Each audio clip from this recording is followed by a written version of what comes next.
Hey everybody, it's Jason from the Texas Gun Vault 2, and it's kind of later in the evening. What is it? 8:30. I just got home from work.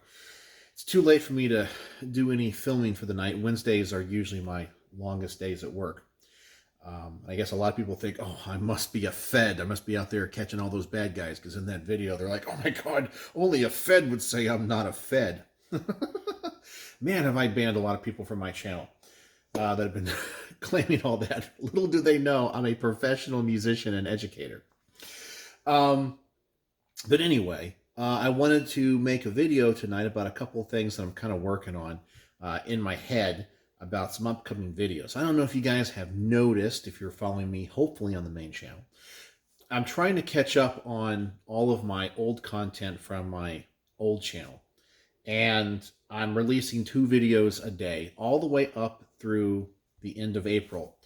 And every day during the week, it's 2 gun videos, and I try to make them related. Like if I had a video about a pistol and I do a field strip on that, I have the range report in the morning, the field strip at night, or something that's related.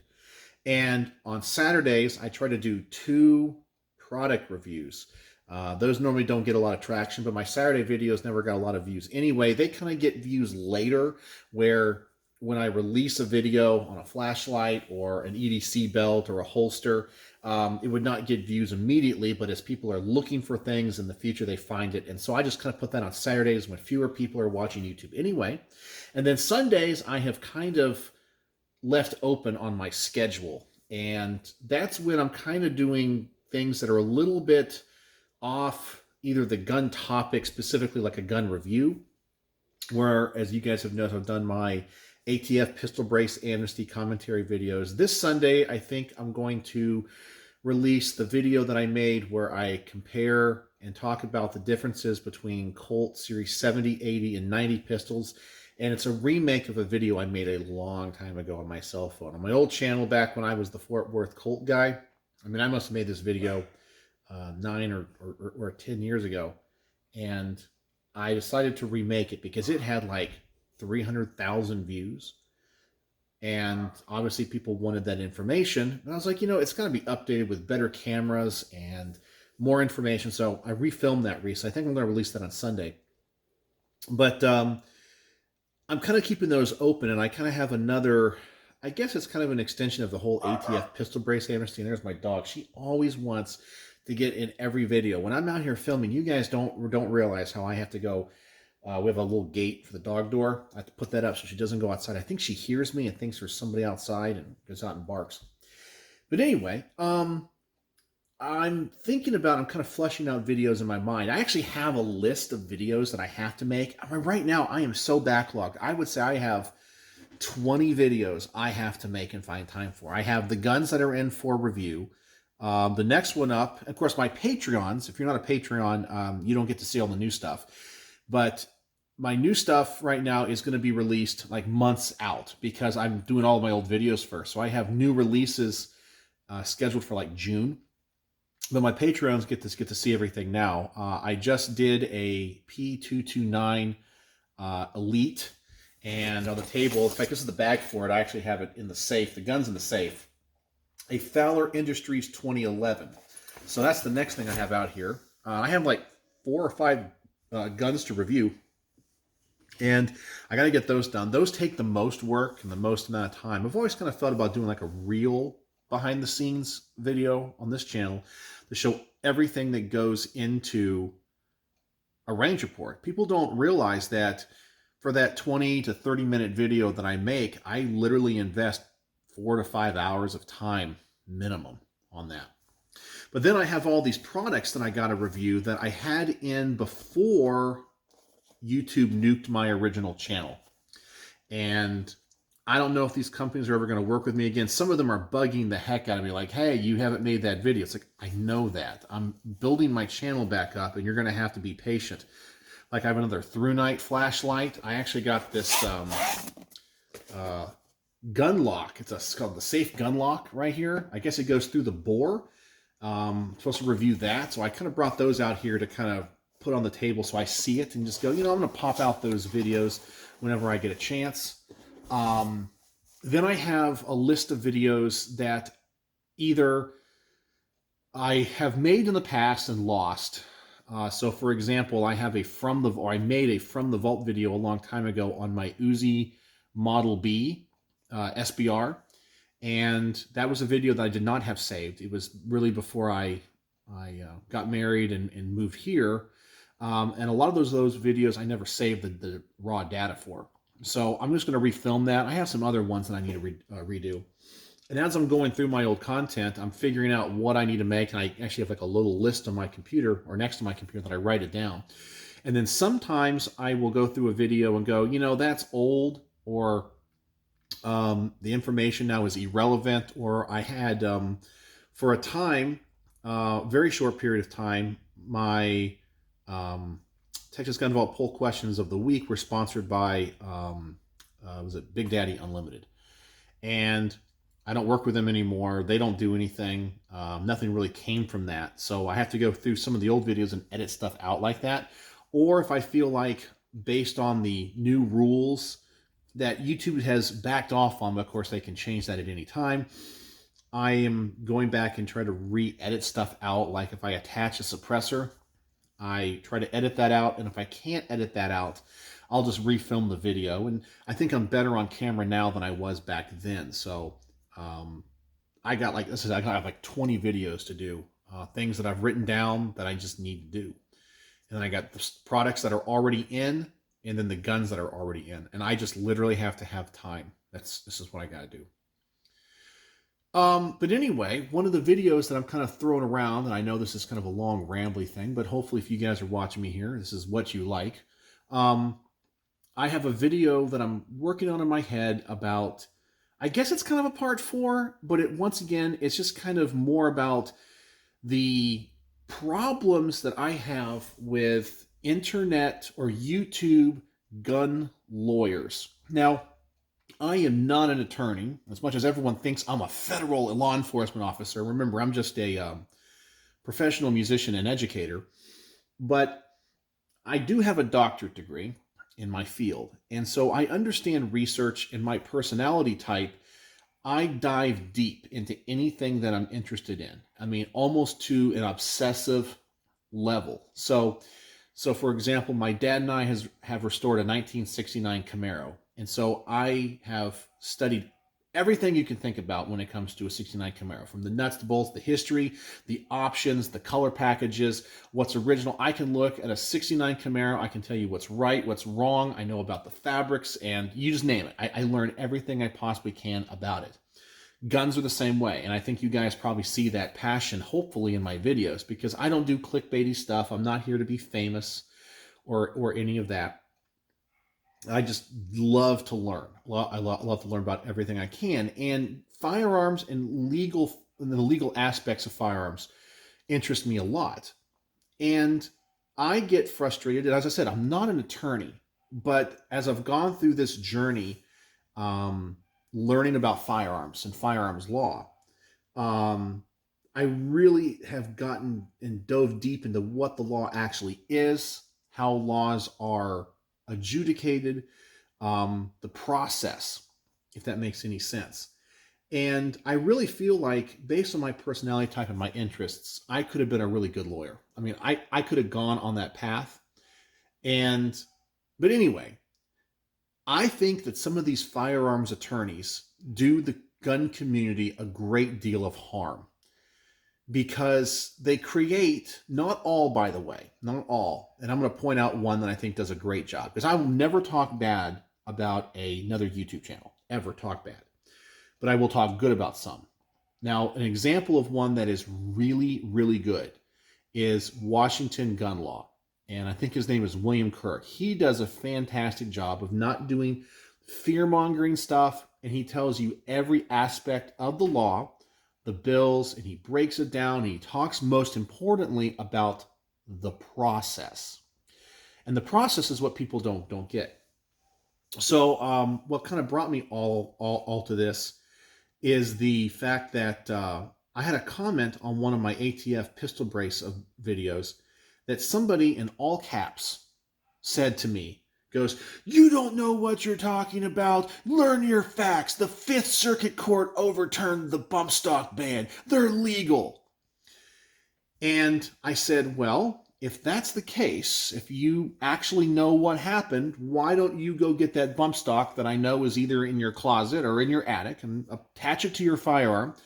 And why don't you go on down to the gun range and in front of law enforcement officers, why don't you go shoot it?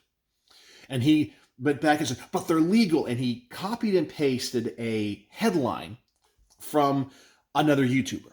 And it said, Fifth Circuit Court of Appeals overturns Trump-era bump stock ban. Exclamation mark, exclamation mark, exclamation mark. And I replied to him. I said, did you actually read what the Fifth Circuit said? Now, of course, he never responded to this. But I said, if you actually read what the Fifth Circuit did, they said the bump stock ban is unconstitutional. Okay, they did say that, but they remanded the case. They vacated the original decision, which I guess was decided before Bruin, and said that is done. And they overturned that. But then they took the case and sent it back to the lower court and said, we have found this unconstitutional based on the Bruin decision and other things. You need to re-adjudicate this, hear this case again, and have a ruling in accordance to our criteria. So bump stocks are not legal in Texas. As much as people want to say they are, they're not. Okay? Yes, the Fifth Circuit, which oversees Texas, did ban bump stock, overturn the bump stock ban. But they put a stay in place until the lower court can come out with their ruling. Now, we all know these lower courts can take as long as they like. So what's going to happen? The lower court has to hear all the case again. All the people involved in the case are going to come back in, relitigate it, spend all the money and time. Then we got to wait months and months and months for the lower court to come out with their new ruling, which most likely will overturn the ban. But then what's going to happen from that point? Well, of course, the DOJ, the Department of Justice, the ATF, is going to appeal immediately back up to the Fifth Circuit. And what the judge is probably going to do is put a stay on their order saying, okay, it's unconstitutional, but we're going to keep this, I'm going to stay the order, which means bump stocks will continue to be banned until the Fifth Circuit can review it and appeal it. And then the Fifth Circuit will probably wait. They'll have another case that all the people will come in and they'll relitigate. We got to wait months and months and months for them to make their decision. And then they'll rule it unconstitutional again. And then the DOJ is going to appeal it again and say, we want an en banc ruling. So not just the 3-judge panel, we want to hear the entire circuit. Then we have to wait for them to litigate it again. And the entire Fifth Circuit, that's going to take months for them to put their arguments together. Then we have to wait months for the ruling. Then most likely they're going to overturn the bump stock ban. And then what's going to happen is the DOJ and the ATF is going to appeal it to the Supreme Court, and then the Fifth Circuit will go, okay, so while this is in the works, we're going to go ahead and put a stay on our ruling so the bump stocks will continually be banned until the Supreme Court can make their decision. And then it will go all the way up to the Supreme Court. Maybe it will be granted cert, which means they'll actually hear the case. Maybe it will be denied. Maybe they'll issue just a ruling. We don't know. And this stuff takes years, and it moves so slow. But because those YouTubers, those legal firearms YouTubers go, groundbreaking, Fifth Circuit overturns bump stock ban, and they put, a picture of Joe Biden once again reaching into grabbing a bump stock, and you have a picture of a very solemn looking Justice Thomas looking down like this, and you think, oh my God, the bump stock ban's been overturned. And because of the headline, and because most people don't actually watch the video to the end, and most people, and I understand why, do not actually read the opinions of the court like I do. I know, I'm a complete nerd. Like whenever there's major firearms cases and the opinions come out, I download the PDF and I read it in its entirety. I read it all the way to the end. I read the dissents. I read everything. And then a lot of people just see the headline and they go, well, it's been overturned.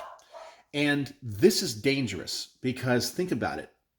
these firearms attorneys are now saying bump stocks are legal. It's been overturned. So let's just say somebody did not follow the original bump stock ban rule and destroy it or turn it in or whatever it was.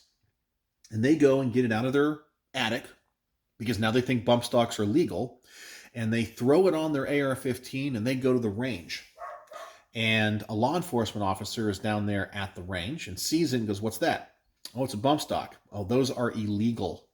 And arrest them. And that guy is going to go, "But no, the Fifth Circuit." And then he gets down there and he gets to talk to an attorney. And the attorney goes, "Yeah, there's a stay on that ruling until the lower court does stuff." And then it has to go through this process. So you actually broke the law and you're in possession of an illegal machine gun. And we're going to prosecute you, or you're going to get prosecuted for owning an illegal machine gun. Sure, it might get overturned one day, but you're not going to beat the ride to the jail. You're not going to beat having to pay attorney's fees. You're not going to beat the time you're going to have to sit in prison until that case is heard in those courts. So you might have to give up 2, 3, 4 years of your life, and eventually that might be overturned, and then you can appeal to have your conviction overturned. Good. You just spent 4 years of your life, lost all of your income, lost your job, spent $100,000 in legal fees because an attorney on YouTube told you the bump stock ban was overturned. Because they want the headline. They want the clickbait. So when something bad happens, some of these YouTubers fearmonger. Just like I got another comment on one of those ATF pistol brace rulings about, "You're an idiot. You have never heard of the 88-day delay entrapment," or whatever. I'm like, oh my God, we've already discussed this. Like, it only deals with 4473s. And then there's the restrictive use of information part of the Gun Control Act that says any information that they get on an NFA application cannot be used to investigate you, cannot be used to convict you, cannot be used for anything unless you lie in the form. So as long as you were honest and your background check gets over 88 days or whatever, and there's no action taken by the FBI, the form would just be denied and you can reapply. That's already been debunked. But because one YouTuber out there at SHOT Show interviewed an ATF agent who, by the way, did not work for the NFA branch, was not an attorney, did not understand the law, but they dealt with 4473s and kind of put things together like, that's what the way it would work, right? He didn't know anything, and then people run with it. And that's all this fear-mongering. It's unbelievable how much fear-mongering and misinformation is out there. And so if something bad happens, a YouTuber, legal YouTuber, will fearmonger. This is happening. They're coming for your guns. Turn them all in. The ATF's going to come kill you and your dog and arrest you. You have to comply, and we need a fight. And and then of course some people get out there and go, "Well, I'll give them my guns with the bullets first." It's like, oh God, don't say that. Don't say that, because number one, YouTube is not your friend. They know who you are. They have your IP address, and they'll be more than happy to turn over all of that information to the Department of Justice. 100%. So you have somebody on a video saying, "I will not comply, and I'm going to have a shootout with them." The ATF, number one, already knows you have something now, and they already know what to expect from you. That's not going to come down good. You're not hiding anything. Even if your name is anonymous, they have all your IP information, everything that you watch, all the information that you post, every comment that you make. But anyway, those YouTubers, as I said, will do fear-mongering stuff for you to click on their video. And I don't mind that. As I said, I'm all about free speech. But I just think that they do a disservice, and they make it seem like things are happening. Like, there's one YouTube channel, as I said, I will not say anything bad about another YouTube channel, okay? Because I know how hard this is to do. There is a legal firearms YouTube channel, and he's grown exponentially. He seems like a very nice guy. He's an attorney.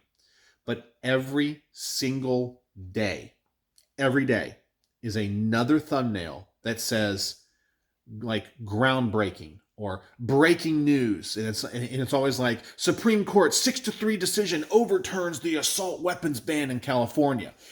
You click the video thinking, oh my God, did they hear a case that I wasn't aware of? Then they're like, oh, you're talking about the Bruin decision, and you're giving a legal opinion on what that said in relationship to the assault weapons ban in California. but there's no actual case. The assault weapons ban hasn't been overturned, and you're just giving your legal opinion of how Bruin would apply to it. So it's not groundbreaking. It's not breaking news. It's nothing. Or whatever it is. Or like, anyway. And then if something good happens, if something bad happens, it's fair game. If it's good, they give you just enough piece of information that you think, oh my God, the NFA has been repealed. Like literally, one of his thumbnails is the NFA gone forever, or the NFA repealed, exclamation mark, exclamation mark. You're like, what happened? Did Congress just repeal it? Or did the Supreme Court strike it down? Oh no. A Republican introduced a bill to take short-barreled rifles and short-barreled shotguns off the NFA. Sure, it might get a hearing in a committee. It might pass the House, but it ain't going anywhere in the Senate, and Joe Biden ain't signing it.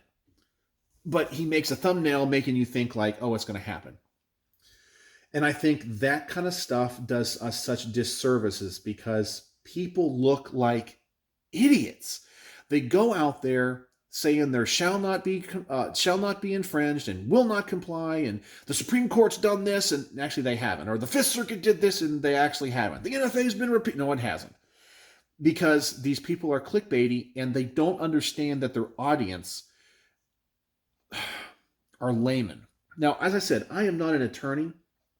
I haven't gone to law school. But I like to feel like, most people are here when it comes to their legal knowledge. And of course, attorneys are up here.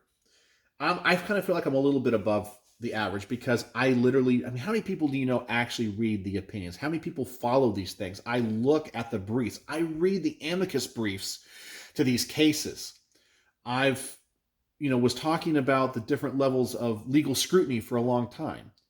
Before the Bruin case, I'm on my old channel, intermediate scrutiny and strict scrutiny and what it meant in the application of gun laws.